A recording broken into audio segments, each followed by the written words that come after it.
Bienvenidos a una nueva entrega de nuestro podcast de Fútbol al Derecho, el canal especializado en hablar del mundo jurídico a través del lenguaje universal, el fútbol. Recuerde seguirnos en todas nuestras plataformas y redes sociales como Fútbol al Derecho y en especial a través de Spotify e iVoox. Hoy hablaremos del fútbol africano, de un genocidio y de un mundial de fútbol. Bienvenidos. Ruanda, genocidio y fútbol. Bienvenidos a Estados Unidos 94.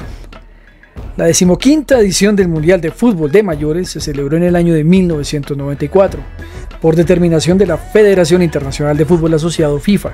El Mundial se llevó a cabo en el continente americano, específicamente en los Estados Unidos. A la cita futbolística asistieron un total de 32 seleccionados, los cuales pretendían obtener el título como el mejor equipo del mundo a nivel de selecciones. El torneo dio inicio el 17 de junio y el partido inaugural tuvo como actores a la vigente campeona mundial de la época, la selección de Alemania, y a la selección de Bolivia. Los bolivianos volvían nuevamente tras 44 años a un mundial de fútbol. Pese a la férrea defensa del equipo sudamericano y su intención por mantener el marcador en ceros, lo cierto es que un error del arquero argentino nacionalizado boliviano Carlos Leonel Truco permitió que los alemanes ganaran el primer encuentro. De esta manera, 1994 preveía, bajo la excusa del mundial, ser un año eclipsado por el fútbol. Curiosamente, en un país donde este deporte no hace parte de la cultura deportiva del estadounidense. Los Diablos Rojos. El 19 de junio de 1994, en el estadio Citrus Bowl de Orlando, el árbitro colombiano José Torres Cadena daba el silbatazo que iniciaba el partido de fútbol entre las selecciones de Bélgica, más conocidos como los Diablos Rojos, y Marruecos. Esto en el marco del Grupo F del Mundial de Fútbol. Al partido asistieron 61.000 espectadores aproximadamente y el resultado sería en favor de Bélgica por 1-0 con gol de Marc-Gabriel de Grais. Los belgas quedarían en el tercer puesto del grupo por debajo de los Países Bajos y de una sorprendente Arabia Saudita. Sin embargo, el puntaje obtenido le alcanzaría para clasificar como uno de los mejores terceros a la fase de octavos de final del torneo.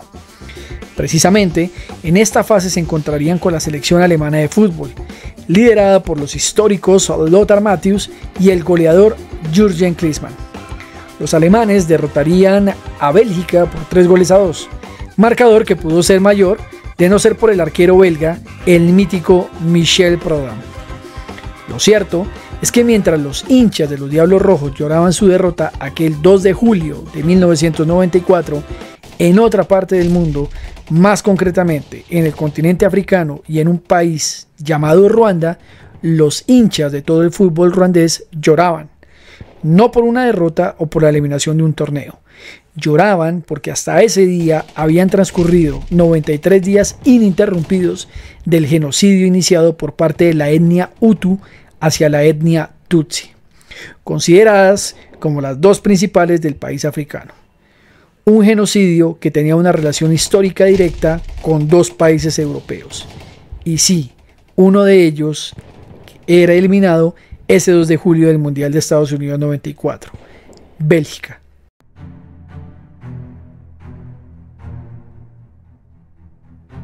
Ruanda, una historia de etnias y colonialismo. Ruanda es un país africano ubicado en la zona de los Grandes Lagos de África que colinda con la hoy República Democrática del Congo. Su extensión territorial es de aproximadamente 26.300 kilómetros cuadrados y su historia étnica es de vieja data. Estamos hablando desde 8000 antes de Cristo. Entender cómo Bélgica llega a la historia de Ruanda en el siglo XIX requiere conocer los antecedentes del país africano y de las dos grandes etnias establecidas en el territorio ruandés, los Hutus y los Tutsis. Los primeros entendidos como la mayoría campesina y los segundos como la realeza y clase alta del Reino de Ruanda, una denominación dada en el siglo XV. Es en dicho siglo, precisamente en el siglo XV, cuando Ruanda tuvo una gran expansión territorial y económica como consecuencia del crecimiento agrícola del reino. En cuanto a su sistema económico, una parte del dinero generado por este crecimiento se pagaba como tributo al rey Kigeli IV, una circunstancia que no traería conflicto entre Hutus y Tutsis, ya que la pertenencia a una u otra etnia se supeditaba a partir de la detentación de la riqueza. Es decir, un Hutu podía ser Tutsi si evidenciaba el crecimiento de su capital y por consiguiente su poderío económico, una circunstancia natural y consensuada entre sus habitantes. Bajo estas circunstancias y con el paso del tiempo, un hecho histórico a finales del siglo XIX cambiaría el rumbo del continente africano: la colonización por parte de los países europeos. Este proceso de irrupción, que no fue más que una invasión e intromisión en la autodeterminación de los pueblos africanos, tuvo como objetivo principal la apropiación de las materias primas que podían encontrarse en África y que servirían a Europa para llevar dichas materias a sus países, los cuales necesitaban de estas para continuar con la segunda revolución industrial del continente europeo. Pero incluso la mencionada colonización generó tensión entre las potencias europeas, una tensión que conllevó a la realización de la denominada Conferencia de Berlín. Esto entre el 15 de noviembre de 1884 y el 26 de febrero de 1885. En esta participaron 8 potencias europeas de la época: Portugal, el Imperio Otomano, hoy conocido como Turquía, el Imperio Alemán, Francia, Italia, España, el Reino Unido y Bélgica. Y en dicha cumbre se determinó la disposición del continente africano, acordando, entre otros, la regulación de la navegación fluvial entre los ríos Níger y Congo, la prohibición del tráfico de esclavos, la obligación de ocupar las nuevas colonias y el reparto de los países africanos y sus zonas de influencia. En este reparto, Ruanda sería dada al Imperio Alemán, lo que ocurrió materialmente en 1890. Sin embargo, los ahora colonos alemanes iniciarían sus respectivas expediciones en 1893 y 1894. De esta manera, alemanes y ruandeses optaron por pactar el cuidado y protección de los primeros hacia los segundos, pese a cierta oposición de la realeza Tutsi. Con el paso de los años y pese a iniciar como un protectorado, la llegada alemana terminó siendo, como se ha mencionado, un proceso de colonización. El origen del conflicto Hutu-Tutsi. Es 1911 el año en el que inician las fricciones entre las dos grandes etnias ruandesas. El origen de este conflicto se da después de que los Hutus iniciaron una serie de protestas en contra del modelo político y económico propiciado precisamente por Alemania y apoyado por los Tutsis, revuelta que fue conjurada por estos últimos en contra de la etnia mayoritaria del país. Posteriormente, con la ocurrencia de la Primera Guerra Mundial entre 1914 y 1918 y la posterior derrota alemana, un nuevo actor llegaría a controlar el modelo de la sociedad ruandesa. Este actor sería Bélgica. Los nuevos colonizadores invadirían a Ruanda y Burundi, aprovechando que los alemanes perderían todo dominio en las colonias africanas que le habían sido asignadas. Tras el conflicto mundial y la creación de la Sociedad de Naciones, se haría un nuevo reparto mundial entre las superpotencias y oficialmente el control de Ruanda-Burundi pasaría a Bélgica, quien sostendría precisamente este modelo de monarquía en Ruanda, esto en cabeza de los Tutsis. Además, los belgas marcarían una clara diferenciación racial por primera vez entre Tutsis y Hutus, a partir del desarrollo de teorías raciales como la medición del cráneo y de la nariz. Esto para prevalecer la supremacía de los primeros sobre los segundos, siendo incorporado además en el documento de identidad de los ruandeses la denominación de la raza a la que pertenecían y reiterando con esto cada vez más la diferenciación entre estas. Con la ocurrencia de la Segunda Guerra Mundial y los procesos independentistas de los años 50 en el África, la ahora Organización de las Naciones Unidas, conocida como la ONU, determinó que Ruanda-Burundi se convertiría en un fideicomiso, lo que en la práctica quería indicar la preparación del país para iniciar su proceso de independencia. En este contexto, cabe señalar que el propio gobierno Tutsi impulsó dicho proceso independentista, esperando así gobernar a Ruanda sin los belgas. Una circunstancia que no esperaban los europeos y que originó que ahora estos abandonaran a los Tutsis y brindaran su apoyo a los Hutus. Con este nuevo panorama social, en 1959 se desata la denominada Revolución Ruandesa, con graves hechos de violencia de Hutus a Tutsis, generando que estos últimos tuviesen que emigrar en un número aproximado de 300.000 ruandeses a los países vecinos. Y con los hechos de violencia cada vez más marcados y buscando apresurar todo el proceso independentista, los belgas convocaron a un referendo en 1961 que conllevó a la separación de Ruanda de Burundi, gestándose así la creación de la República de Ruanda, país que ahora sería gobernado por la mayoría Hutu en cabeza de Gregoire Kayibanda. Las tensiones raciales se hicieron prominentes y la persecución a los Tutsis fue consentida por la Iglesia, los alemanes y, como no, por parte de Bélgica. En 1973, Kayibanda es derrocado por su ministro de Defensa, Juvenal Habyarimana, empezando un periodo de dictadura en el país africano. Frente al nuevo panorama político, los Tutsis exiliados en Uganda deciden crear el Frente Patriótico Ruandés, más conocido como el FPR, buscando derrocar al nuevo régimen. Y aunque la presión internacional sirvió para que el dictador nombrara a Tutsis en cargos de poder, lo cierto es que la tensión racial y política continuó en contra de estos, sistematizándose desde el poder el odio hacia los Tutsis, conllevando al inicio de la guerra civil en Ruanda desde 1990. Queriendo calmar los ánimos en el país africano, en 1993 las partes deciden celebrar los acuerdos de Arusha entre Hutus y Tutsis para propiciar el regreso de los exiliados y la participación democrática a través de las elecciones. Sin embargo, el propio Habyarimana desestimaría dichos acuerdos con el paso de los meses. La muerte de Habyarimana y el inicio del genocidio. La tensión y la guerra vivida en el país africano conllevó a que el 6 de abril de 1994 el presidente Juvenal Habyarimana fuese asesinado como consecuencia de un atentado en su contra al ser derribado el avión en el que se transportaba. Este asesinato sigue a la fecha sin haberse resuelto y los autores del homicidio jamás fueron identificados. En este estado de cosas, desde el gobierno ruandés y aprovechando los ánimos por el asesinato de Habyarimana, se presenta un fenómeno que masificaría un discurso de odio contra los Tutsis, los Hutus moderados y los miembros de la ONU presentes en el país africano. Esto fue el uso de la radio libre de las Mil Colinas, una emisora propagandística que promovió hechos de violencia en contra de los tres actores señalados y conocida por algunos como la radio genocida. Así, a partir del 7 de abril de 1994, inicia el genocidio en contra de los Tutsis en Ruanda, motivados a través de la referida radio estatal, en donde la consigna era asesinar a estos como, comillas, cucarachas.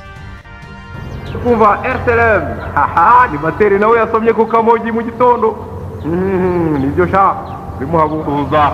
Abasore bari hariya hepfo hafi y'ibagiro umuntu ajya ku Kimisagara simpaza ariko ni ku Iteme.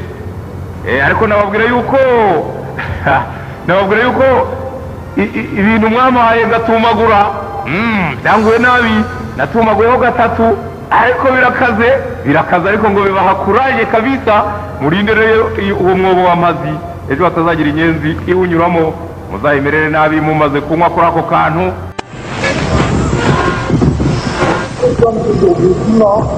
Dimanche 19 juin 1994 et il est 16h22 à Kigali dans le blindé de la FLN.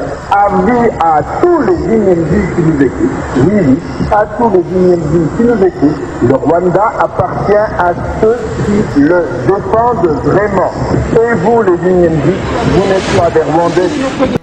Las imágenes del genocidio siguen siendo a hoy una muestra de la peor cara del ser humano, de aquello que concurre bajo la ocurrencia de una premisa falsa, como lo es el de la supremacía por motivos de raza. Además de esto, Fueron 100 días en que la humanidad y sus líderes mundiales dieron la espalda al país africano. La Iglesia Católica presente en Ruanda no se manifestó. La ONU retiró a sus fuerzas de paz presentes en territorio ruandés y la sede del Mundial de Fútbol de ese año, es decir, los Estados Unidos, en cabeza del expresidente Bill Clinton, restringía el apoyo económico a estas mismas fuerzas de paz. El genocidio en Ruanda trajo consigo un exterminio de entre el 70 y el 80% de la etnia Tutsi y un 30% entre la etnia Twa, Hutus moderados y extranjeros residentes en el país, que en cifras equivalió a un total aproximado de 800.000 vidas humanas que se perdieron hasta el 9 de julio de 1994, fecha en que culminó el genocidio, lo que marca en la más descarnada y fría estadística que se dieron 8.000 muertes al día, 333 por hora y 5 por minuto. Con posterioridad a estos 100 días de barbarie, el gobierno Hutu simplemente dejó de existir. Con esto, el FPR logró tomar el poder, pero ahora los Hutus, en un número de 2 millones aproximadamente, protagonizaron un nuevo fenómeno de desplazamiento hacia el entonces Zaire, como miedo a las represalias que pudiesen tomar los nuevos gobernantes del país, es decir, los Tutsis. La reconstrucción. Con el balance desolador propio de un fenómeno de violencia como el de un genocidio y con el fin de iniciar una pronta pacificación en Ruanda, los nuevos dirigentes del país retomaron los acuerdos de Arusha, firmados irónicamente en 1993 para evitar lo que terminó ocurriendo en el país. Estos acuerdos, en su momento, como se dijo anteriormente, buscaban la transición de gobierno y la repatriación de los exiliados Tutsi, pero ahora buscando proteger a Hutus por igual. Desde el año 2000, Paul Kagame, quien fue uno de los líderes del FPR, es el presidente de Ruanda hasta la actualidad, sin que no deje de ser discutible la concurrencia de un nuevo periodo dictatorial con tintes de democracia. Lo cierto es que en su gestión, el país africano ha tenido un crecimiento económico considerable, bajo la consigna de perdonar, reparar y decir la verdad de lo acontecido en esos 100 días que marcaron al mundo y a Ruanda. Victimarios y víctimas han tomado la decisión de entender que las heridas del pasado deben cerrarse para garantizar un mejor futuro para las generaciones venideras. Sin duda, el fútbol ha sido un pilar principal en la reconstrucción del país. En esta parte recomendamos una serie llamada Esto es Fútbol, emitida a través de la plataforma Amazon Prime, quien dedica un capítulo al fútbol como mecanismo de reconciliación en el país africano. Cabe indicar además que en el año 2003 Ruanda asiste por primera vez a una Copa Africana de Naciones, teniendo en su equipo tanto Hutus como Tutsis, una distinción que poco o nada importa al momento de conformar la selección de fútbol de Ruanda. De igual manera, es de exaltar el trabajo que se ha realizado en el fútbol femenino ruandés.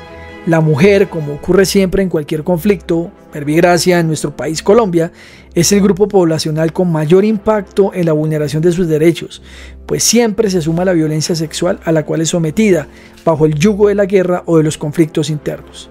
La mujer busca ser reivindicada y visibilizada hoy día en el fútbol de Ruanda, un proceso lento pero que de a poco conlleva a la reconstrucción del tejido social del país africano. Al final de Estados Unidos 94. Para Bélgica, como lo indicamos al principio de este artículo, el Mundial terminó el 2 de julio de 1994 y para Alemania lo sería el 10 del mismo mes al caer eliminada en fase de cuartos de final ante la sorpresa del Mundial, Bulgaria, liderada por Hristo Stoichkov. Esto un día después de la terminación oficial del genocidio en Ruanda. Las dos potencias europeas que conllevaron a un genocidio en África veían su final, afortunadamente para ellos en términos futbolísticos y no de pérdidas humanas como en el país africano.